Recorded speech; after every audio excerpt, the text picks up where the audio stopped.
Pero wala naman siyang amon. Much better talaga yung okay yung weather. Ayan, eto rin si Rita. Ayan, nagbalik-baliktad na siya. Oh.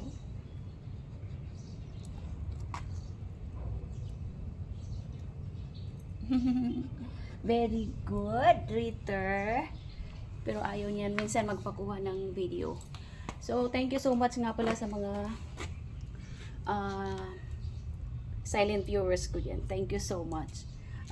Sana mag-subscribe naman kayo para happy at mapasama tayo sa mga community ng mga YouTubers.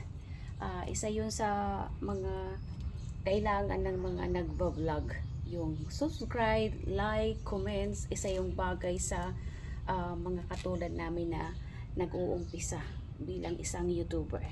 So today ay ano pang sasabihin ko. So kailangan talaga magtalak, di ba? Mabili. Ayan.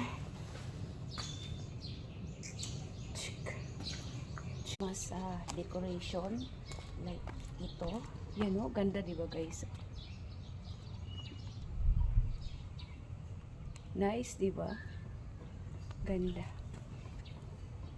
Yan, maganda yung weather.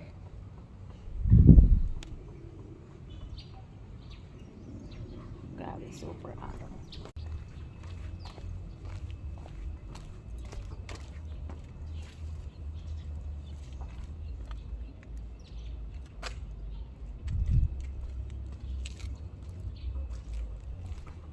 Puntahan natin si Rita kasi tinatahulan niya yung street sweeper.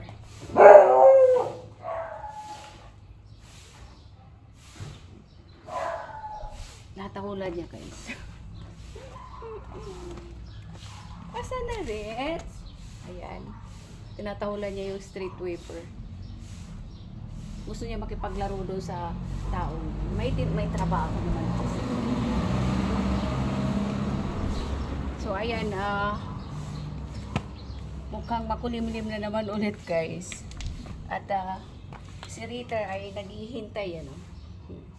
No? Hindi ikaw kinakausap noon. Hindi siya kinakausap. Gusto kasi niya may kausap guys. Yun.